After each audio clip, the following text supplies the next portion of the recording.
merasakan waktu yang Allah bagi ni tak ada nilai. Sebab tu kita banyak buang waktu, sebab tu kita banyak buang masa. Masa kita banyak dihabiskan untuk membuat benda yang tidak mendatangkan pahala. Seronok-seronok, berhibur-hibur,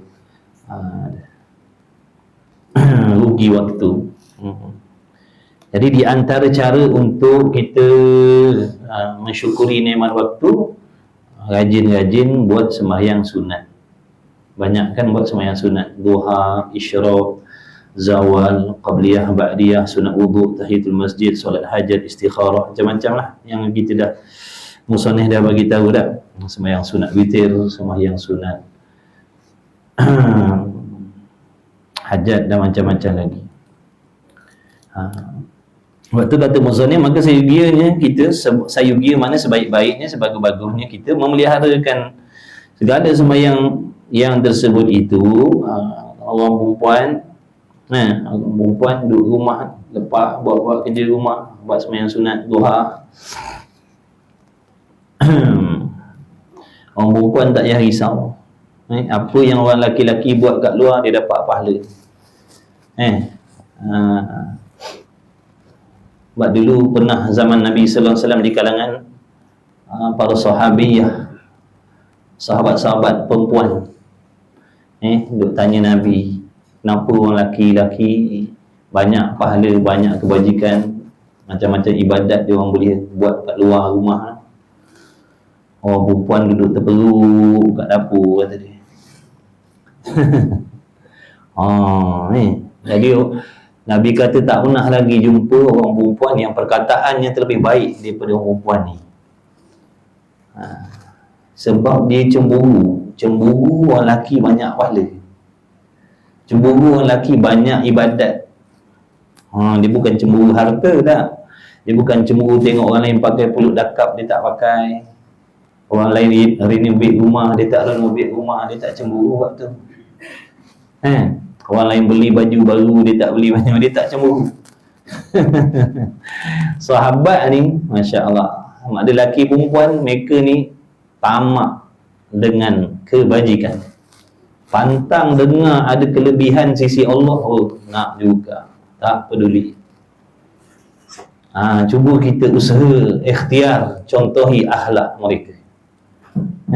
Apa yang mendatangkan pahala kebajikan sisi Allah, jadi asbab Allah redha, nak sangat benda tu. Ini sikap kita dah terbalik. Tak hairan dengan pahala amal kebaikan, kelebihan yang Allah bagi, kita tak peduli.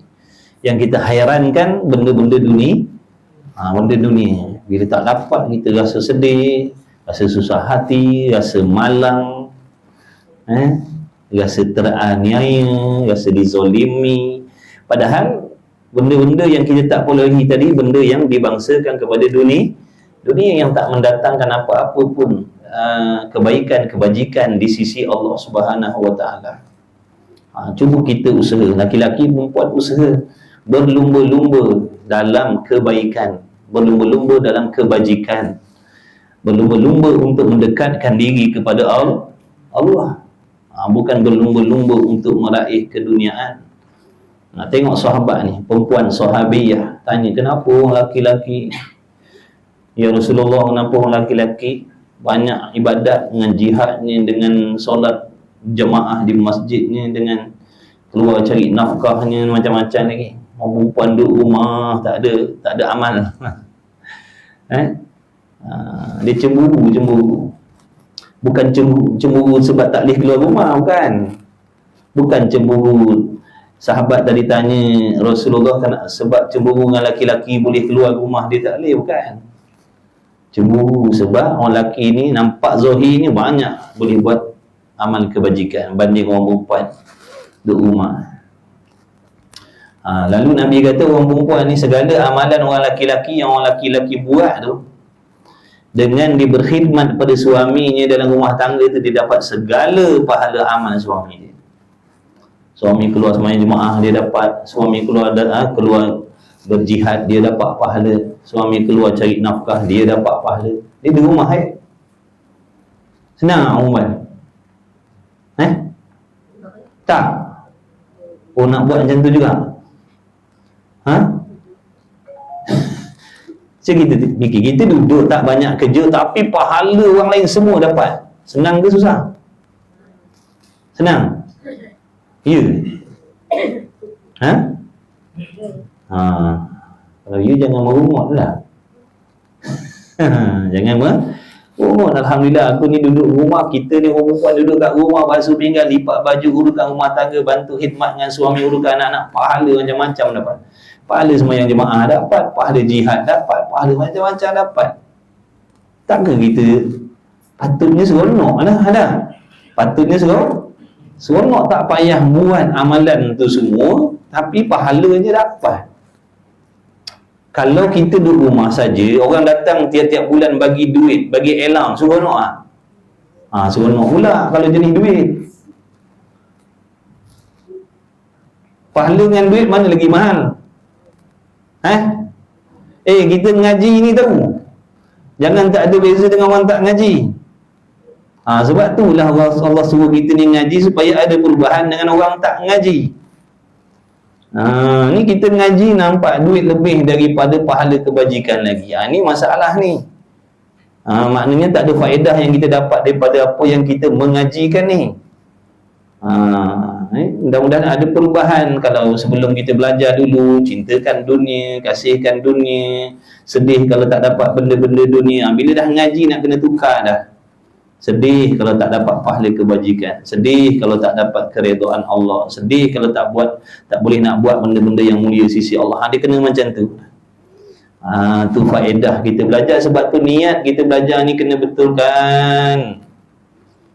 Jangan leka. Ngaji ni ada adab dia. Di antaranya niat yang baik. Kalau kita salah niat, kita tak akan dapat apa pun daripada pengajian kita. Sebab tu niat kita nak beramal. Niat belajar agama nak beramal. Niat belajar agama nak baiki hati yang cinta dunia berubah jadi cintakan ibadat, cintakan akhirat. Itu niat. Niat nak hidupkan agama, niat nak jaga agama, nak bantu agama. Itu niat belajar. Jangan niat nak isi masa lapang, nak saja-saja dengar. Itu bukan niat yang baik. Hati-hati. Silap-silap pengajian kita ni jadi dunia semata-mata. Jadi dunia semata-mata. Na'udzubillah min zalik. Jadi jaga baik-baik. Pengajian ni bukan benda main-main, bukan benda remeh, benda mulia sisi Allah, benda besar dalam agama. Ni majlis ilmu. Jadi pastikan betul-betul ni supaya masa kita tiap malam pergi surau, buang masa 2-3 jam sehari mengaji, tapi akhirnya tak dapat apa. Na'udzubillah, buang masa kita. Rugi, orang lain tak mengaji, tak ada peluang nak belajar, tak ada peluang nak mendengar. Kita dah ada peluang belajar, mendengar, mengaji, tapi sia-sia juga. Na'udzubillah, ke rugi tu. Kalau kita ni tak berpeluang belajar, tu lain lah.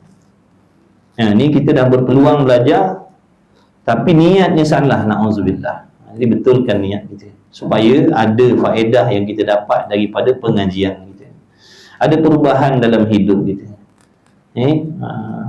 Mudah-mudahan insya-Allah. Amin ya Allah. Kita belajar ni nak ubah diri jadi yang lebih baik dengan Allah, yang lebih dekat dengan Allah, hati yang lebih cinta kepada ibadat, cinta kepada akhirat. Semakin banyak mengaji, semakin tawar hati pada dunia. Macam tu, bukan semakin mengaji semakin cintakan dunia. Na'udzubillah. Ni tengok sahabat tanya, cemburu. Kenapa orang lelaki banyak pahala kebajikan, boleh buat amal macam-macam, kita orang perempuan duduk je kat rumah terperuk je. Nabi katanya risau. Mafhum daripada apa yang Nabi kata tu lah. Maknanya orang perempuan tak payah nak risau. Apa yang orang lelaki-lelaki buat ibadat kat luar tu, semua pahalanya diperolehi oleh orang perempuan yang duduk khidmat pada suaminya di rumah. Kalau kita sebagai orang yang waras, yang cerdik, maknanya kita akan rasa, ya Allah, bertuahnya lah kalau macam tu. Tak payah pergi kerja tapi dapat gaji macam orang bekerja. Kecuali kita kurang akal. Kecuali kita kurang waras. Kurang waras lain. Kalau waras dia kata, alhamdulillah, aku tak pergi kerja. Tak ada overtime, tak ada part time, tapi semua gaji-gaji itu masuk dalam buku akaun. Alangkah seronoknya, alangkah bertuahnya, alangkah Allah mudahkan aku. Pandang macam tu, rasa macam tu. Ya Allah, betapa pengasih penyayangnya Engkau pada kaum-kaum kami ni, perempuan ni. Duduk di rumah tapi pahala orang laki-laki ibadat tu kami dapat juga. Ya Allah, terima kasih dah. Ya Allah, patut begitu. Patut rasa macam tu.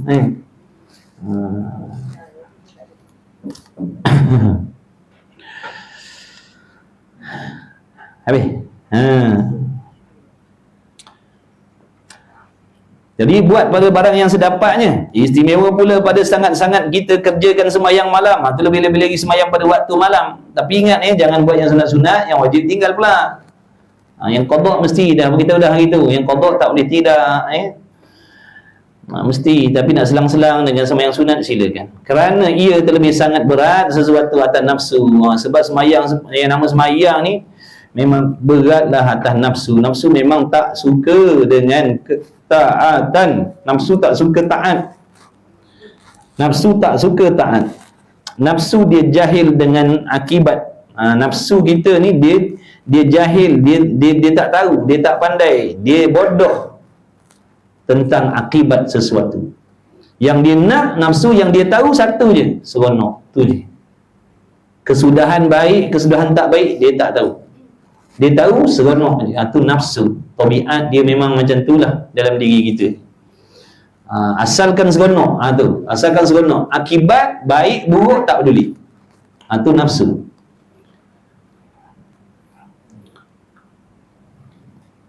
Seronok. Seronok langgar hukum Tuhan. Seronok. Akibat dia tak fikir. Dia tak tanya, apa akibat ni? Kalau aku buat macam ni, apa akibat aku dapat besok? Kalau aku buat begini, apa akibat aku dapat besok? Kalau aku tak jalankan tanggungjawab sebagai suami, apa akibat yang aku terima besok hari kiamat? Kalau aku tak taatkan mak ayah, apa yang aku dapat besok akibat? Kalau aku tak taatkan suami sungguh-sungguh seperti yang Allah suruh, apa akibat aku mati besok? Dia tak fikir benda tu. Dia fikir seronok, ikutkan nafsu dia. Sebab tu jangan ikut nafsu, kena ikut ilmu. Sebab tu Allah suruh ngaji, supaya akal kita dijaga oleh ilmu. Kalau kita tak mengaji, akal kita tu dikuasai oleh hawa nafsu. Ni tiba-tiba Allah dah bagi kita peluang mengaji, dah tahu hukum hakam, tapi masih nak ikut nafsu juga. Apa faedah kita mengaji? Kalau tak nak jadikan ilmu tadi sebagai panduan, apa faedah kita mengaji? Nak apa sebenarnya? So kita tanya diri kita, kita nak apa sebenarnya dengan kita duduk datang kuliah, hadir kuliah? Nak apa sebenarnya? Nak duit pergi kerja, jangan mengaji. Nak kaya, berhenti mengaji, kerja pagi petang siang malam. Jangan buang masa duduk dalam majlis ilmu, tak dapat duit. Betulkan niat kita. Kita belajar sebab apa? Nak apa sebenarnya belajar? Nak orang pandang ke? Malu dengan orang ke kalau kita tak mengaji? Nak tompang mulia orang mengaji ke? Supaya orang pandang kita mulia sebab kita mengaji ke? Malu ke kalau kita tak mengaji, takut orang kata macam-macam? Ke apa niat sebenar? Semak balik. Di antara tutup guru pesan, perhatikan niat. Semak niat balik. Sebab niat kita ni boleh berubah-ubah. Niat kita ni boleh berubah-ubah. Mula-mula ngaji dulu niatnya lain. Dah setengah perjalanan dah lain niat ni. Tak sedar sebab terpengaruh dengan sekeliling tadi tu. Na'udzubillah. Jadi pesanan untuk guru, selalu tiap hari perhatikan niat kita dalam ibadat, dalam belajar, adakah masih dalam niat yang sebenar, niat yang awal-awal dulu, ataupun dah ubah lain dah. Kalau dah lari tempat lain, cepat-cepat betulkan balik. Dan dengan melawan akan hawa nafsunya pada permulaannya. Kemudian daripada demikian itu jadi dibukakan dia pintu-pintu berjinak-jinak ia dengan Allah Azza wa Jalla. Memang yang nama ibadat ni mula-mula memang kena paksa dulu. Apa sahaja jenis ibadat memang kena paksa dulu. Nanti lama-lama akan datang bantuan dan pertolongan Allah. Bila dah datang pertolongan Allah, yang dulu benda bukan main berat lagi, sekarang tak ada masalah. Tapi masalahnya kita tak mula lagi. Kita tak mula paksa diri kita, tu masalahnya. Begitulah juga dengan amalan hati pun sama. Kan kita ngaji dalam kitab penawar bagi hati, nak jadi pemurah kena paksa dulu. Bukan tiba-tiba celik mata daripada bakhil, celik mata besok jadi pemurah. Dah. Dia kena paksa diri dia memberi walaupun hatinya tak suka. Dia kena paksa tangan dia kena paksa tangan dia mengambil dan memberi walaupun hati tak suka. Tu paksa diri permulaan, sambil mendidik nafsu tu, memberi kepahaman lagi, beramal dengan ilmu. Nanti lama kelamaan, daripada dia jadi pemurah dengan paksaan, dia akan jadi pemurah dengan ikhlas. Tapi nak sampai situ kena paksa dulu. Apa pun ibadat macam tu. Nak jadi pemaaf, kena paksa diri memaafkan orang walaupun hati tak lagi. Tapi mulut kena mula dengan aku maafkan kau. Tapi hati tak lagi sebenarnya. Hati belum kuat lagi. Tapi mulutnya, itu tanda dia dah bersungguh nakkan kebaik. Allah nak tengok dia. Allah nak tengok selama mana betul ke dia bersungguh. Kalau dia bersungguh, dia akan buat. Dia akan cuba, dia akan usaha. Bila Allah tengok dia memang benar-benar siddiq, hatinya memang benar nak jadi pemaaf, sehingga dia paksa diri dia, nanti akan datang pertolongan Allah. Buatlah macam mana juga. Lepas daripada itu, kau buatlah macam mana kau. Dia dah tak ada sifat dendam dalam hati dah. Tapi nak jadi macam tu, kena jumpa yang tadi dulu. Paksa dulu. Bukan tiba-tiba. Boleh faham maknanya kita kena usaha. Allah tahu siapa hamba yang usaha, mana hamba yang tak usaha. Kemudian daripada yang demikian itu, jadi dibukakan dia habis. Dan manusia munajat dan lazat ia bersuci dengan Tuhannya, bersunyi dengan Tuhannya. Dan pada ketika yang demikian itu, tiada kenyang seseorang daripada berdiri malamnya. Tak kenyang ni mana tak puas dia. Bila dah dapat pertolongan Allah, dia jadi tak puas nak ibadat. Tak kenyang mana tak puas. Kalau tak kenyang makan, nak tambah lagi ni dia tak kenyang ibadat, nak buat ibadat, tak boleh duduk saja, mesti nak buat ibadat. Itu setelah datang pertolongan Allah. Nak ngaji pun macam tu, kena paksa dulu. Paksa dulu. Bawa je hati kita, bawa je tubuh kita tu, dengan hati kita yang macam-macam tu, tunggu je, sabar je, tahan je. Bila Allah tengok dia memang bersungguh, nanti Allah akan datangkan pertolongan. Bila Allah datangkan pertolongan, senanglah, tak jadi payah dah. Istimewa pula berat dan segan, malas maknanya, seperti barang yang jatuh setengah daripada orang salihin, seperti beberapa riwayat yang masyhur daripada hal mereka itu. Setengah daripada orang yang sembahyang subuh dengan air sembahyang isya, mereka itulah orang yang dapat petunjuk daripada Allah Subhanahu wa taala, dapat pertolongan daripada Allah. Maka dengan petunjuk mereka itu kita ikut. Dan jika lemah daripada yang banyak, jika lemah daripada banyak, kalau tak boleh nak buat banyak-banyak, maka kerjakanlah sedikit barang kuasanya. Jadi seperti mana pepatah Arab, kalau tak boleh buat semua, jangan tinggal semua. Kalau tak boleh buat semua, jangan tinggal semua. Tak boleh selawat 1000, jangan tak selawat langsung. Kalau tak boleh ngaji tiap hari, jangan tak ngaji langsung. Satu hari ada 4 kuliah, tak boleh ikut semua, jangan tinggal semua. Dapat satu pun jadilah gitu. Jangan sebab tak boleh nak buat dah, tinggal semua, jangan buat yang qadar kuasa. Maka datang pada hari barunya orang yang banyak tidur malam itu, datang pada hari kiamat fakir. Allahu akbar. Man nama al-laila kathiran laqiyallahu yawmal qiyamah faqiran. Siapa yang banyak tidur malam, di balik akhirat dalam keadaan fakir miskin. Siapa yang banyak tidur malam, dia akan balik akhirat dalam keadaan fakir miskin. Kita semua kaki tidur lah. Semua kaki tidur. Dalam kelas pun tidur. Tidur kat rumah lain, tidur dalam kelas lain. Bukan orang kat sini lah, orang tempat lain.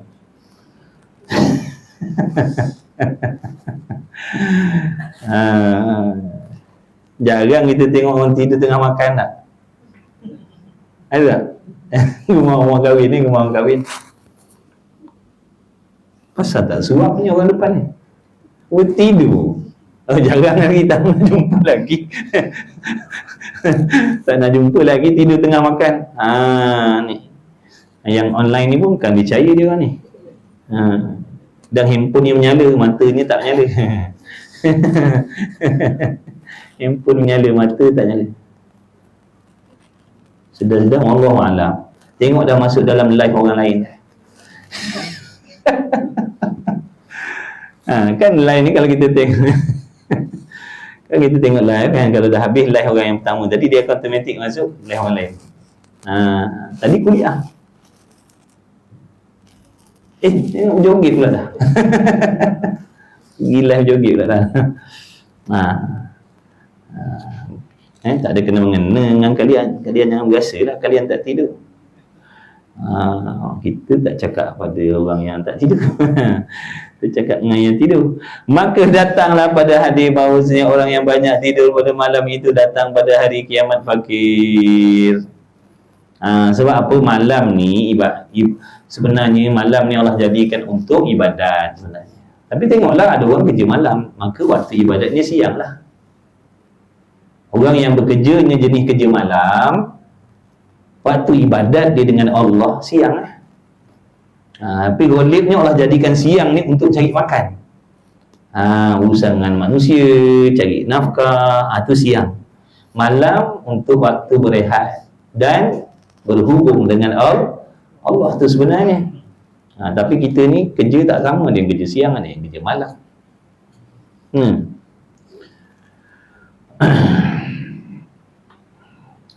Jadi kalau malam tu tadi nisbah kepada orang yang malamnya tu untuk ibadat, tapi dia tidur, banyak tidur, balik akhirat esok fakir, mana tak ada kebajikan, kurang pahala lah, dah tak buat amal. Orang lain malamnya dengan witirnya, dengan tasbihnya, dengan solawatnya, dengan ngajinya, dengan Qurannya. Dia tidur 3 jam je sehari, 2 jam je dia tidur sehari. Tutup guru tu dia tidur 2 jam sehari. Tak gila pun. Dua orang kata tak tidur 8 jam sehari gila. Wajib 8 jam sehari. Kalau 7 jam setengah je jadi gila. Dia kena genapkan 8 jam. Tu yang kodok dalam kelas tu.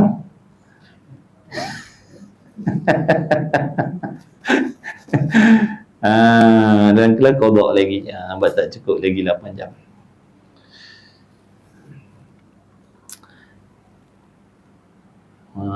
Ulama dulu-dulu semua kurang tidur. Para Nabi Rasul semua tak cukup tidur. Sahabat semua tak cukup tidur. Jadi orang putih ni dah meracun fikiran kita. Orang putih dah racun fikiran kita. Dia kena malam sehari semalam mesti tidur 8 jam, kata dia. Kalau tak sihat. Kita pun percayalah. Tidur 8 jam. Ngaji 40 minit dah sanggup. Ngaji 45 minit tak sanggup. Tidur 8 jam sanggup. Masya Allah. Dan orang yang banyak tidur menghilangkan berkat umurnya. Orang yang banyak tidur ni hilang keberkatan umur. Umur ni sama ada nisbah sepanjang umur ataupun setiap hari lah. Kalau satu hari 24 jam, itu umur kita lah. Umur kita setiap hari 24 jam. Satu hari Allah bagi umur kita 24 jam. Kalau kita tidur 8 jam, tinggal berapa jam? Ulama' dah ada kira lah. Kalau sehari tidur 8 jam, kalau umur 60 tahun, 20 tahun dia habis tidur.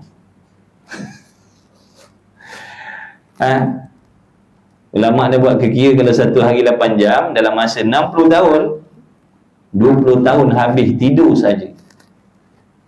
Tu bagi 8 jam tu tak kira tidur 10 jam. Tu kira tidur 8 jam tu, makna umurnya kalau 60 tahun tinggal 40 tahun saja. 20 tahun ni memang kira burn macam tu sajalah. Sebab 20 tahun tu tidur. Tidur 20 tahun. Ada lagi 4 tahun. Kerja 8 jam. Tolak lagi 20 tahun. Dah satu hari kerja 8 jam. Dah masa 60 tahun. Dah jadi 20 tahun. Dah tinggal berapa tahun? 20 tahun ni. 20 tahun tidur. 20 tahun cari duit. Ni tak kira yang overtime part time yang tak kira overtime part time ni kira 8 jam lah kerja sehari. 20 tahun kerja cari duit. Tinggal lagi 20 tahun. Main TikTok.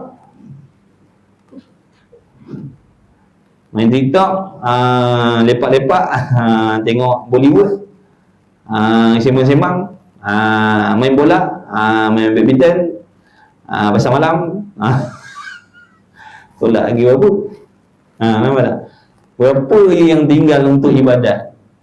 Dah tu tak ibadat dah pula. Bila buat tu fakir, kita balik besok fakir dah.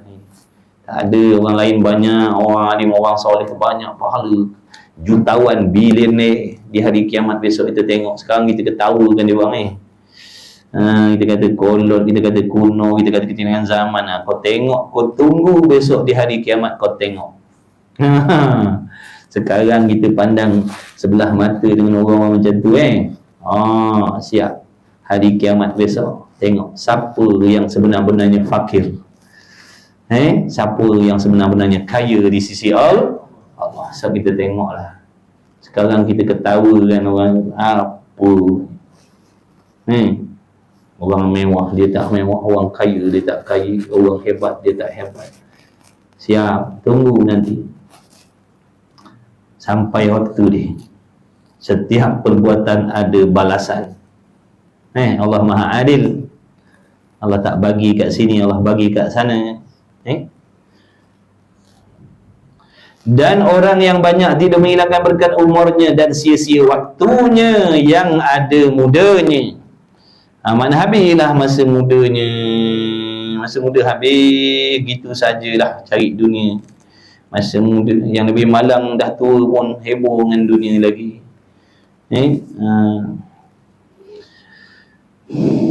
Dunia ni mana banyak buat benda yang tak ada kewajikan. Tu maksudnya dunia ni. Kalau dia bekerja, dia tua, dia bekerja sebab menjaga anak bini dia. Lagi contoh, akhirat lah nama dia. Dunia ni cari benda yang tak ada kaitan dengan ibadat. Tu dunia. Dia bekerja tadi bukan nak ibadat, nak seronok-seronok je cari duit. Bukan nak ibadat dah. Cari nafkah tu ibadat. Tapi kalau cari duit sebab niat nak seronok, itu kan ibadat. Seronok kan ibadat. Ketahui olehmu sedikit amal yang berkekalan terlebih baik daripada banyak yang putus. Mana kalau kita buat amal sikit tapi istiqamah, setiap hari ada buat, tapi sikit je. Setiap lepas waktu solat, qul huwallahu 3 kali, contohlah, sikit je, tak ada banyak pun wirid dia. Tapi setiap kali semayang mesti buat, mesti baca, tak tinggal pun. Satu hari lepas solat 10 kali selawat contohnya, tapi memang tak tinggal. Daripada buat banyak-banyak tapi tinggal, kejap buat, kejap tinggal, kejap buat, itu tak bagus. Makna pendek tapi istiqamah tu lebih baik daripada banyak tapi berputus-putus. Tapi nafsu kita memang dia suka tipu kita. Nafsu kita dia memang pandai, dia tipu kita. Dia kata jangan buat sikit-sikit, buat banyak-banyak. Buat banyak-banyak, kita pun buat, lepas tu letih dah, tak ada nak buat. Kita dah target satu hari sekian banyak, sebenarnya berat. Besok nak buat kita fikir lagi, banyak ni nak kena ambil ni. Dah jadi esok dah putus. Dia pandai, nafsu ni dia memang bijak betul. Nafsu ni dia dengan setan dia memang bijak betul dalam nak perdaya kita, nak perangkap kita. Kita tak perasan tu. Dia kata jangan buat sikit-sikit, buat banyak-banyak, buat pahala banyak. Memanglah betul. Tapi rupanya ada perangkap yang dipasang kat situ. Dah kita buat sekejap je. Lepas tu dah tak buat lagi dah. Moga Allah selamatkan kita daripada permainan, tipu daya nafsu dan syaitan. Amin ya rabbal alamin. Sabda Rasulullah sallallahu alaihi wasallam, ahabbul a'mali ila Allah taala adwamuha wa in qalla. dan lebih kasih amal kepada Allah Ta'ala itu yang dikekalkan dia, mana tetap, kekal tu mana tetap, istiqamah, tu panggil istiqamah, tetap. Dan jika sedikit sekalipun, Allah lebih seronok lagi yang beramal macam tu. Sikit tapi istiqamah daripada banyak tapi putus-putus. Allah tak berapa nak kasih yang tu. Yang Allah paling kasih sekali, walaupun sikit tapi istiqamah. Lebih-lebih lagi kalau banyak istiqamah, itu lagilah. Ini sikit tapi istiqamah, Allah paling kasih sekali. Tapi kalau banyak dan istiqamah, itu lebih hebat. Tengok ulama-ulama dulu, bukan sikit dia punya wirid tu, jangan main-main. Daripada siang, daripada pagi sampai ke nak pejam mata balik, wirid tak habis-habis wirid. Sebab tu hebat orang dulu, kita tak ada challenge, tak ada lawan orang dulu. Istiqamah wirid tu baru kita tengok dia. Lepas subuh mesti wirid. Lepas subuh mesti dia baca wirid dia berapa jam, kat 1 jam kot dia baca wirid. Lepas tu baru dia pergi sarapan, lepas tu baru tu mengajar. Lepas tu petang kan, lepas asar dia ada wirid lagi. Lepas tu kan kalau dia tak sempat wirid, ada hal mana baca dalam kereta, sambil-sambil dia nak pergi musafir tu, duduk diam, duduk kat belakang, dia baca wirid. Tak tinggal wirid ni. Oh, hebat hemah dia tu, tak tinggal wirid. Lebih-lebih lagi kita orang belajar ni, kalau kita ni tak ada wirid yang khusus, ibaratnya kalau pokok tu tak kena siram dengan air, ilmu kita tu tak subur. Ngaji tu baguslah, tapi kalau tak ada wirid, ibarat macam pokok tanam tak siram. Ibarat. Jadi wirid tu ibarat macam air yang nak siram bagi menyuburkan, menyegarkan, menyegarkan ilmu dan amal tadi. Tu wirid lepas semayang tu besar dah. Tu wirid lepas semayang tu ingat main-main wirid lepas semayang tu. Ulama pilih dah tu. Ulama-ulama dah pilih dah wirid lepas semayang dah. Lepas bagi salam tu baca apa sampailah ke doa tu. Tu wirid dah tu. Lepas semayang baca, lepas semayang baca, lepas semayang baca, lepas semayang baca. Wirid dah tu. Bukan kecil tu. Dulu kita masa ziarah almarhum Pak Tim Apiah tu kan, yang Mamali tu, yang tembak 13 dah tu. Tanya, boleh minta nasihat amalan, boleh tak bagi nasihat, minta amalan-amalan apa benda Pak Tih untuk amalkan. Kata wirid lepas semayang jangan tinggal. Tu tak ada cerita ni lain. Dia tak ada cerita benda pelik-pelik lah. Wirid lepas semayang jaga, jangan tinggal wirid lepas semayang. Tu jadi pesan. Tu jadi pesan almarhum Pak Tih Makpiah Mamali. Lepas tu yang kita tengok, dia tak makan nasi, dia makan roti. Dia memang tak makan nasi, dia makan roti. Tapi cecah lauk lah, roti dengan lauk. Dia tak makan nasi, makan roti. Pak Tih Makpiah, insya-Allah. Wah, hebat-hebat. Wirid lepas semayang tu pun istiqamah, akan adalah faedah yang kita dapat.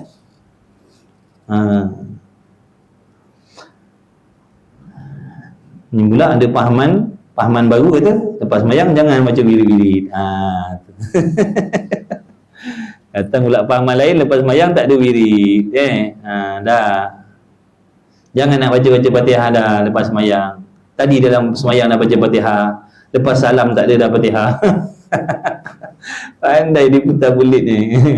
Kita pun ya tak, ya juga tadi dalam semayang dah baca Fatihah, lepas semayang nak baca apa lagi? Langsung tinggal ini. Cerdik sungguh dia orang, macam setan juga orang. Duk putar belit. Pandai betul menipu orang. Putar belit dia halus.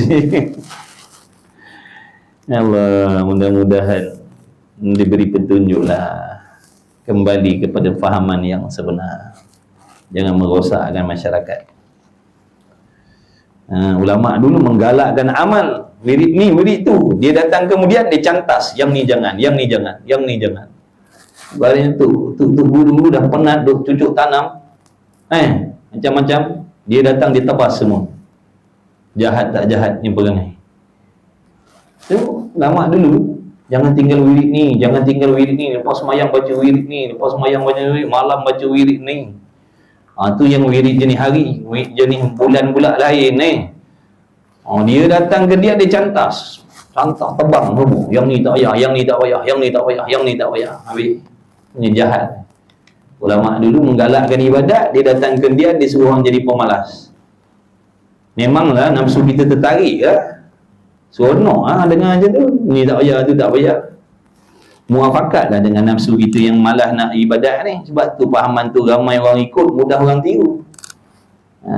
Sebab memang nafsu memang lebih terpikat. Sebab mudah. Kau takkan lepas sembahyang nak kena duduk baca 10-15 minit. Ni tak payah. Salam-salam cabut, salam-salam cabut, salam-salam cabut. Kan kesenang. Jadi nafsu lagi seronok lah. Dibagilah alasan, tak ada sunnah Nabi lah, Nabi tak buat lah, sahabat tak buat lah. Pandai betul menipu.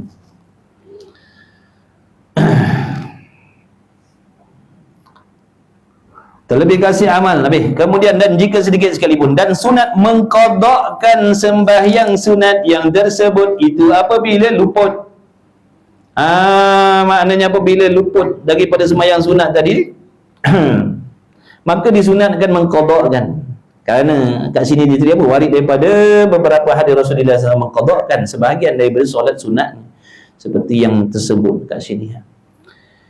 Man lam yusalli raka'atainil fajr hatta tatlu'a asy-syamsu falyusallihima. Maksudnya sesiapa yang tidak bersolat 2 rakaat sembahyang sunat subuh sehingga terbitnya matahari, maka hendaklah ia bersolat akan keduanya. Tadi sembahyang sunat subuh tertinggal, tak sempat. Sunat qada. Sunat qada sembahyang sunat subuh tu. Sembahyang duha tak sempat tadi, pagi tadi tak sempat ke tertinggal ke. Sunat qada, bukan wajib. Qada tu sunat. Sembahyang sunat diqadakan. Sembahyang wajib diqadakan kalau tinggal.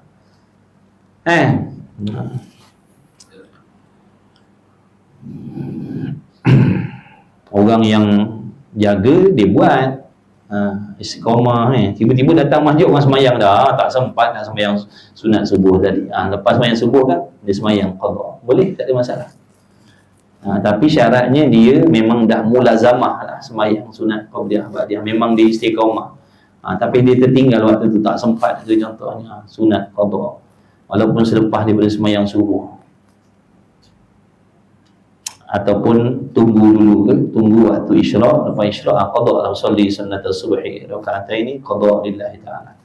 Aku sembahyang sunat qada, aku sembahyang sunat subuh ganti kerana Allah. Begitulah juga wirid. Wirid pagi terlupa nak baca, bangun lewat tak sempat nak baca, sunat qada kan wirid yang kita baca setengah pagi tadi. Biasanya ada wirid pagi, tapi hari tu dia tertinggal, maka nanti qada lah balik. Dalam waktu zuhur dia baca balik wirid tu. Niat ganti. Rajin sangatlah tu kalau ganti. Nak baca nak berganti. Tapi ada orang buat je tu.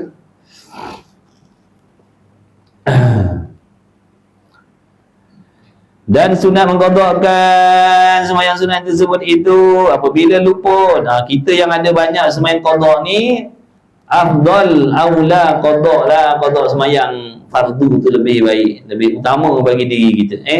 Allahumma ja'alna minal muhafizina wal muqimina as-salah al-mukhlisina liwajhikal karim ya rabbal alamin. Ya Allah, hai Allah, Allahumma.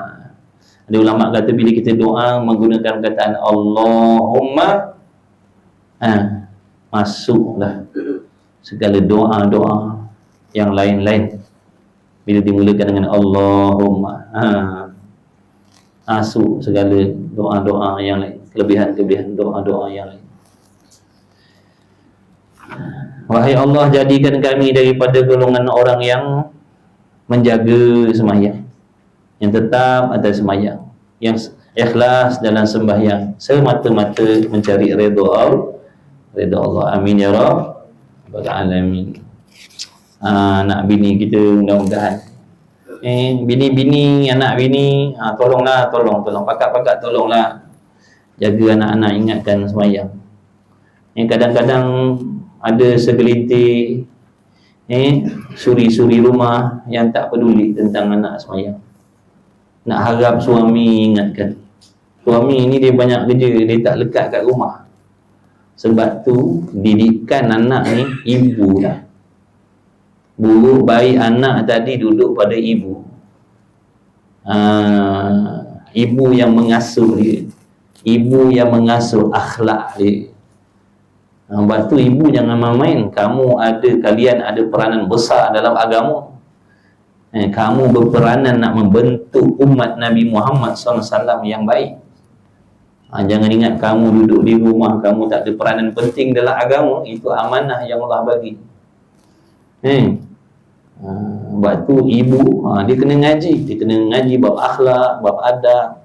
Sebab tu nak didik umat Nabi Muhammad tu, yang lahir daripada perut dia tu, supaya jadi anak yang berakhlak, beradab, sopan, berilmu, beramal, taatkan ayah. Kadang-kadang ada ibu yang mendidik anak-anak menjadi derhaka kepada ayah. Na'udzubillah. Jangan, itu amanah tu anak-anak tu. Suami tugas dia cari nafkah kat luar. Tugas dia kat rumah tu, jaga tu anak tu, didik dengan akhlak. Supaya jadi anak yang soleh, jadi anak yang bertakwa, jadi anak yang beradab, berakhlak, yang takut kepada Allah, yang jaga sembahyang. Tapi kadang-kadang lepas pandang benda tu, macam tak penting. Anak tak sembahyang, buat tak peduli. Anak cakap kotor-kotor, diam. Tak nak tegur, tak nak ajar, takut anak berasa hati. Namun anak habis. Jadi masalah lah. Walau suami nak anak yang baik, tapi isteri tak bagi kerjasama, payah. Sebab suami dia tak ada masa banyak duduk di rumah. Sebab tu pendidikan awal akhlak anak ni di rumah. Nak jadikan dia biadab ke, berakhlak ke, di rumah. Anak tu akan dipengaruhi oleh tingkah laku ibu dia. Kalau ibu dia suka melawan suami, anak akan jadi melawan mak ayah besar. Sebab dia tengok perangai tu.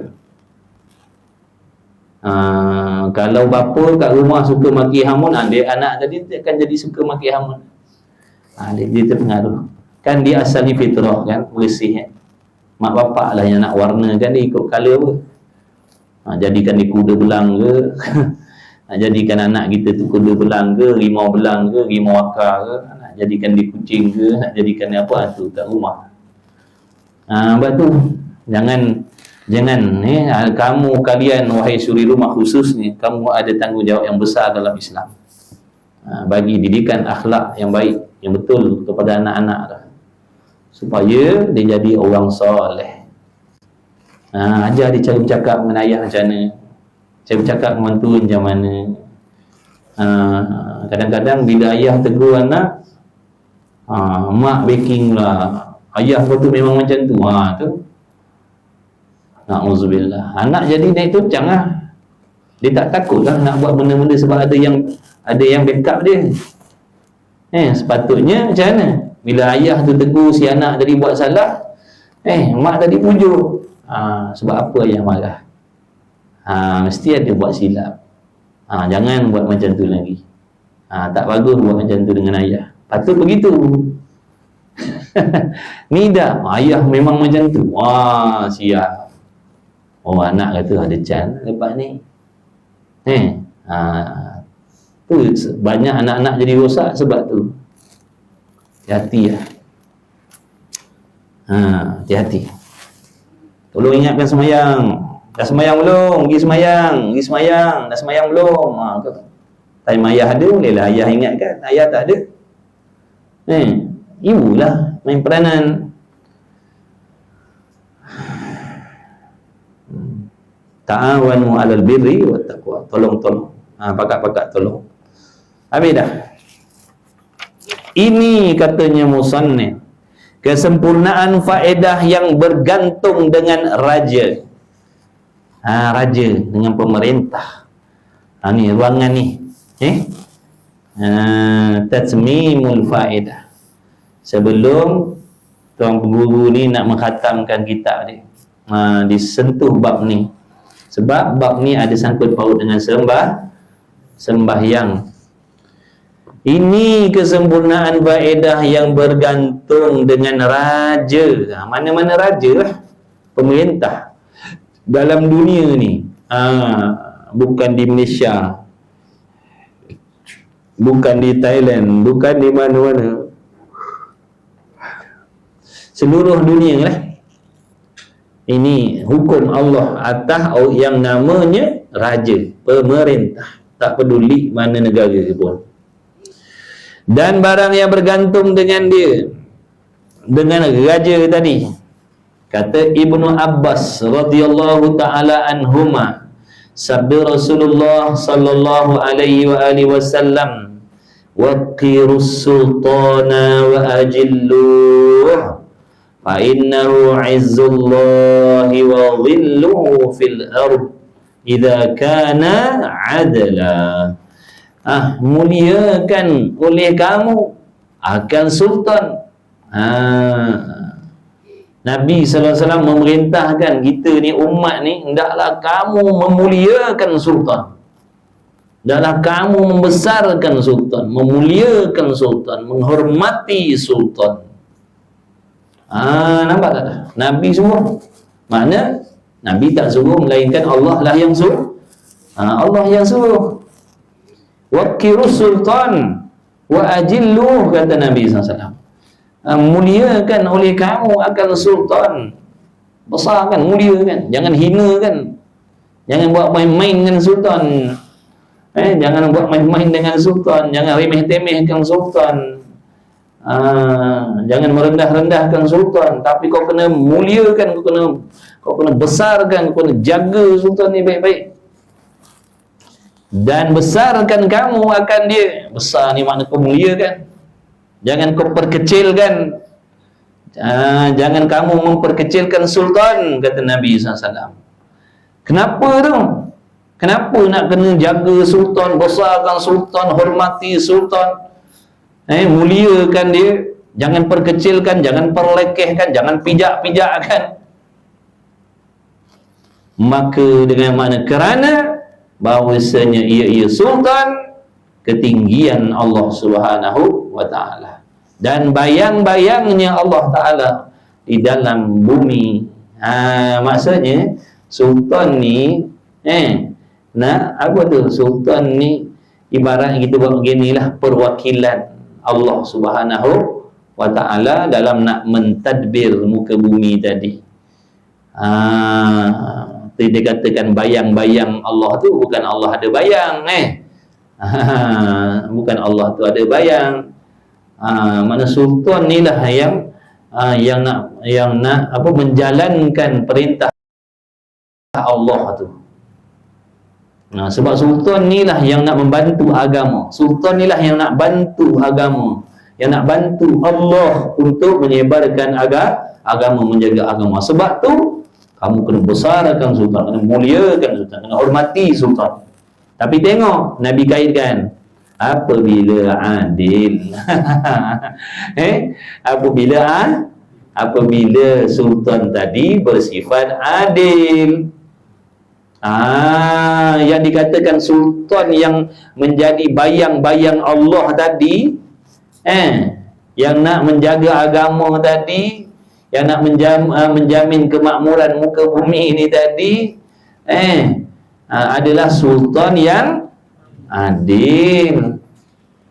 Ada pun sultan yang lawan bagi adil apa? Ada pun sultan pemerintah yang zalim. Bukan, itu bukan bayang-bayang Allah, bukan. Itu musuh-musuh Allah tu. Itu bukan bayang-bayang Allah, itu musuh Allah.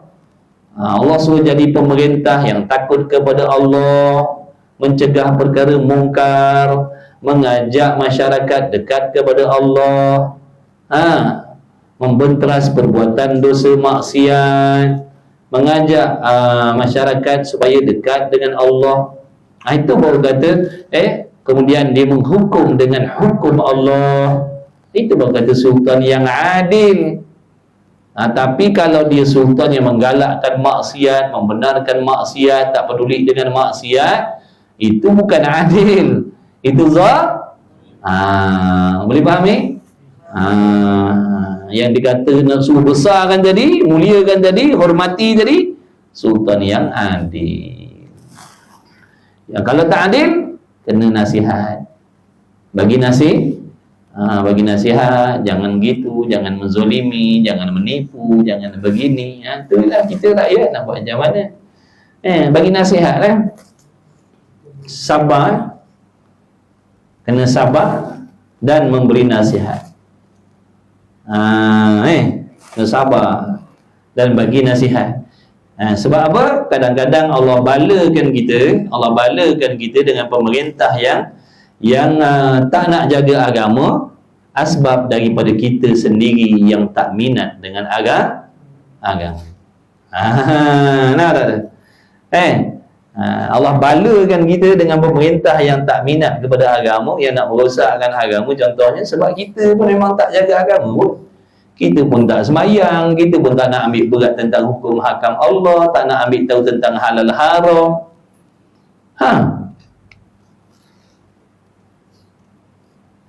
Jadi tak boleh nak nyalahkan mereka 100%. Besok mereka akan nyalahkan kita. Kau tahu aku macam ni perangai. Kenapa kau angkat aku? Pula dah. Berdakwa-dakwilah kat sana besok. Berdakwa-dakwilah kat sana. Saling cari kesalahan masing-masing. Siapa nak masuk dalam neraka tu? Siapa yang nak masuk dalam neraka tu? Maka di situlah nanti saling menyalahkan, supaya selamat daripada azab Allah. Yang kata sultan dalam rumah tangga kita pun besok, bini nyalahkan laki, laki nyalahkan bini, anak-anak nyalahkan mak bapak nyalahkan anak-anak. Sebab tak nak kena humban dalam neraka Allah Ta'ala. Maka di situlah nak cari kesalahan orang lain. Jadi orang yang atas dunia ni dia betul-betul beramal mengikut agama, dia akan selamat. Kalau dia isteri, dijalankan tanggungjawab isteri yang Allah perintah atas diri dia, suami takkan boleh berhujah atas diri dia. Tak ada peluang. Suami tak ada peluang nak berhujah dengan isteri yang betul-betul mengikut syariat Allah. Tak boleh. Begitulah juga suami, kalau dia jalankan tanggungjawabnya betul-betul, bagi nafkah yang Allah perintahkan, tempat tinggal, pakaian, makan, minum, belanja yang selayaknya, yang sepatutnya, kemudian bagi lagi didikan agama, bagi nasihat, tak buat zalim, isteri takkan ada peluang nak berhujah dengan suami yang macam tu. Isteri dia tak akan ada peluang nak berhujah dengan suami yang macam tu besok, sebab suaminya telah menjalankan tanggungjawab seperti yang disuruh oleh Allah. Nak kata bagi rumah dah ada, dah bagi tempat tinggal dah ada, makan minum dah ada, belanja dah ada, bagi didikan agama lagi, mengajar agama lagi, bagi nasihat lagi, tak ada can. Tapi kalau kita jenis suami tak ambil berat, siaplah kita. Biarlah kita kaki suruh pergi masjid pun, memang kita kena humban. Besok. Awak tak pernah nasihat saya, awak tak pernah didik saya, awak tak pernah hajar saya, berat. Awak pergi mengaji, awak lepaskan diri awak seorang aja, awak tak pernah hajar saya, berat kita.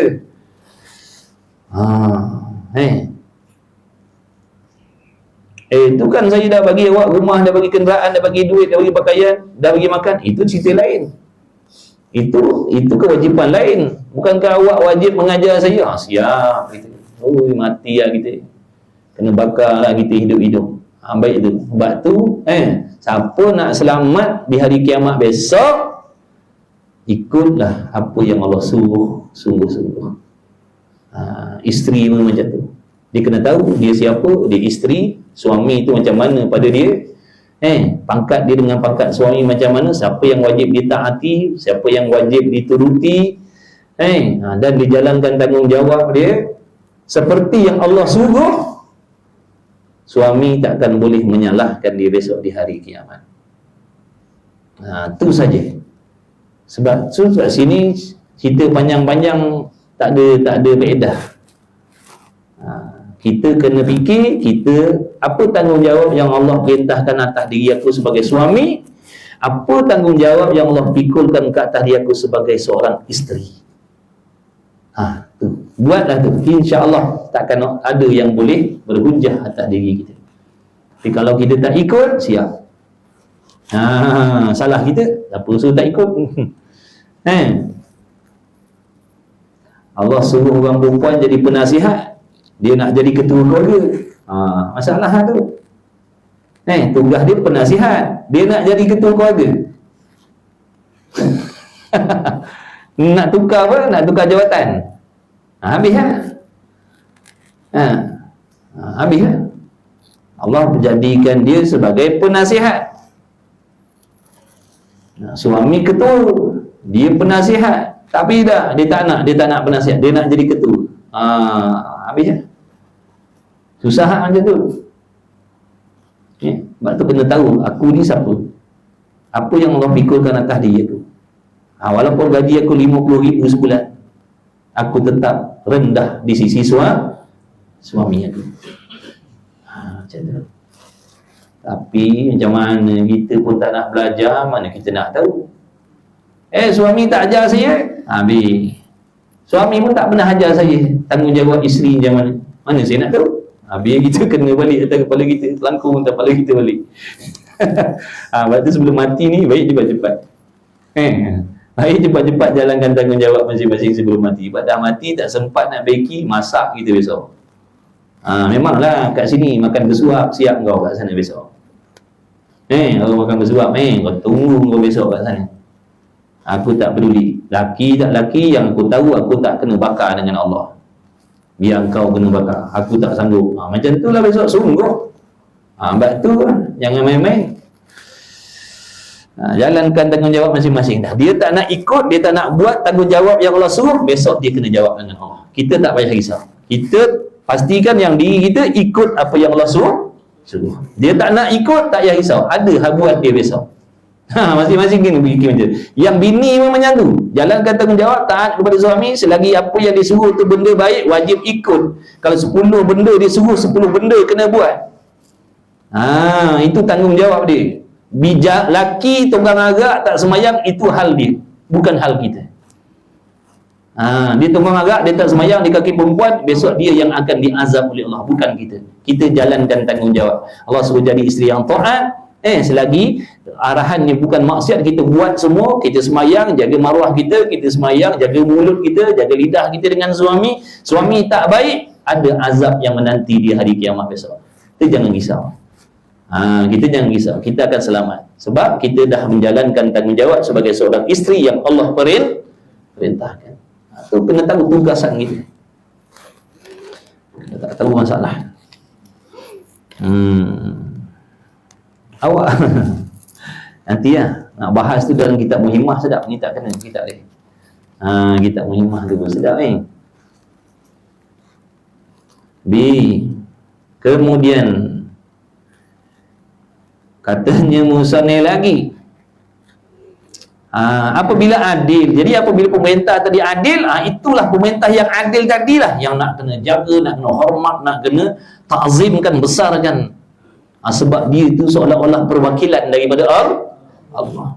Tapi kalau zalim, kena nasihat. Tak boleh gini, tak boleh gitu, jangan buat begini, jangan buat begitu, kena nasihat lah.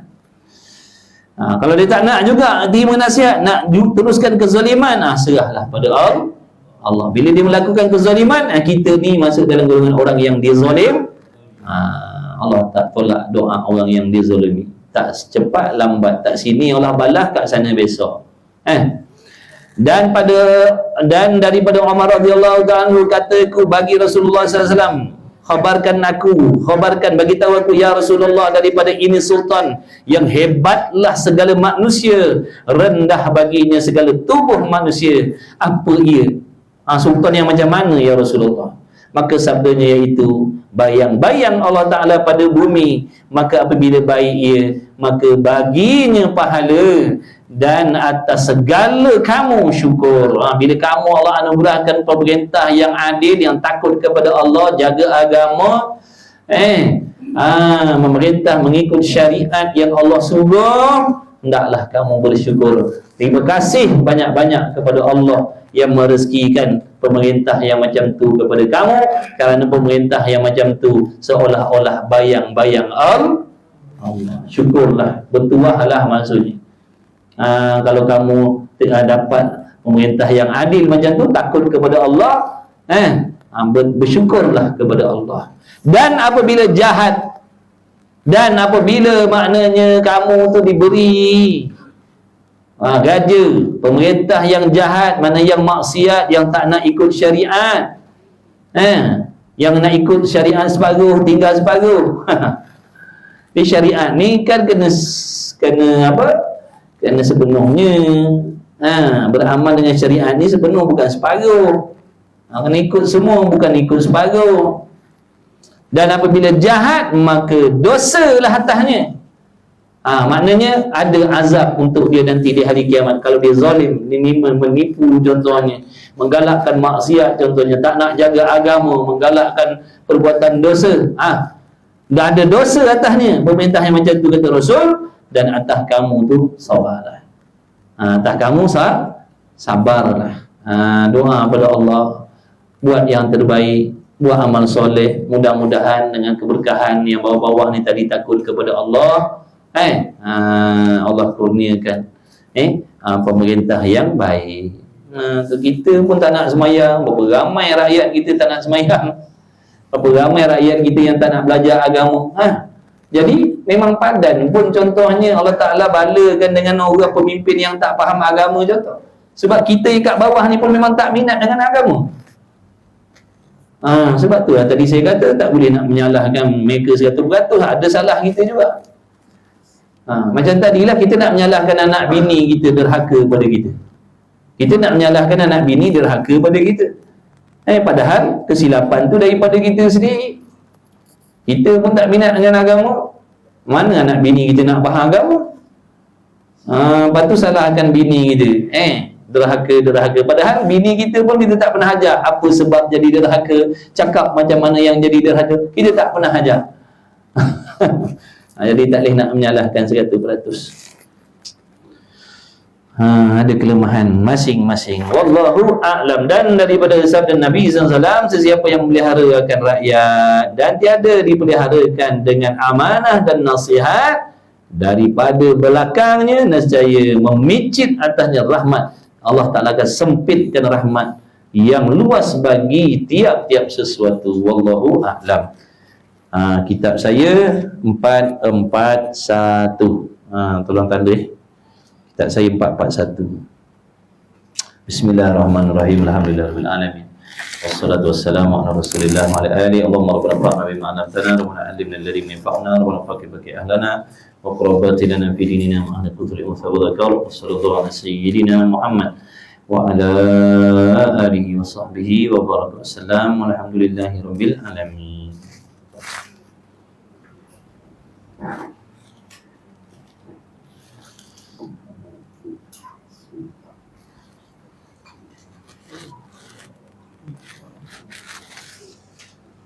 Alhamdulillah.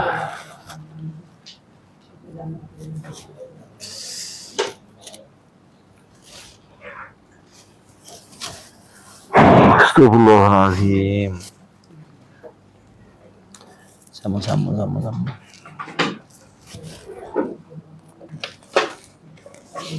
Sama-sama. Jazakallahu khairan. Baik. Tafadhal. Jom. Apa ada jamuan ni? Makan lagi. Makan lagi. Makan lagi.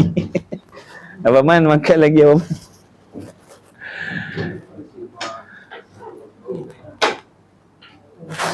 Apa?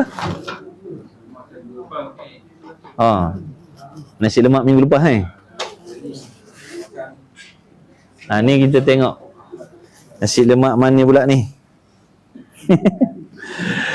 Masya Allah. Jom sahabat. Boleh. Siapa yang nak keluar silakan berehat. Tafadhal.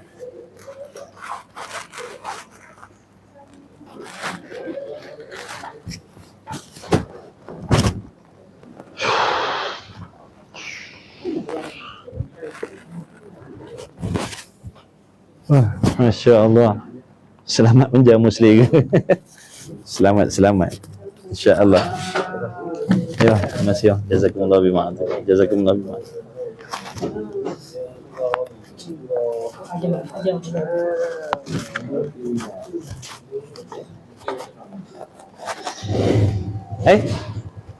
Ingat siapa tadi? Boleh keluar tak tu?